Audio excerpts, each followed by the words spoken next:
வச்சிருங்க. ஏமா நீ போன் பேசிக்கிறப்ப ஆச்சு என்ன இப்பெல்லாம் சாப்பாடு லேட்டா வருது கவனிப்பு சரியில்லை அப்படிங்கிறாங்கம்மா. அப்பா நீ யார்கிட்ட பேசுறன்னு கேட்டுட்டே இருக்காருமா. எங்க அந்த கிளவி அதை கூப்பிட்டு இன்னைக்கு அதை பொழக்கிற பொழல ஒரு 5 நிமிஷம் சாப்பாடுக்கு லேட் ஆச்சுன்னா அதுக்கு இந்த பாடா உங்க மக கிட்ட மட்டும் உட்காந்து போன்ல பொறணி அந்த பேச்சு பேசுறீங்களா மணிக்கணக்கா. நான் ஏதாவது கேட்டனா இந்த வயசுல உட்காந்து யூடியூப்ல ஷார்ட்ஸ் பாக்குறீங்களா ஷார்ட்ஸ் ஏதாவது கேட்டமா.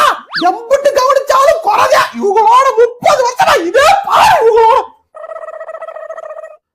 அடுத்து இவரு என்ன இல்ல என்னன்னு கேக்குறேன் முதுகு குடு குடுங்குதோ. நான் கிச்சனுக்குள்ளே எந்நேரமும் உருட்டிட்டு பரட்டிட்டு இருந்தா மூத்த நடத்துக்கும் பெரிய டவுசருக்கும் ஒரே சிரிப்பா இருக்கா. இப்படி நல்லா இழிப்பா இருக்கு. சிரிக்காங்க மழை குமுறல்ல பேசிக்க சிரிக்காங்க நம்ம திருப்பு.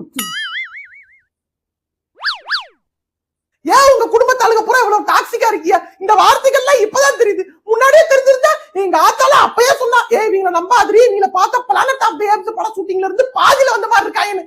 நான் தான் கேட்கல கட்டுனா இந்த கம்பளி பூச்சி மீசக்காரன் தான் கட்டுவேன்னு ஒத்த காலில் இப்படி நின்னேன். என்ன சொல்லணும் இப்ப. Hello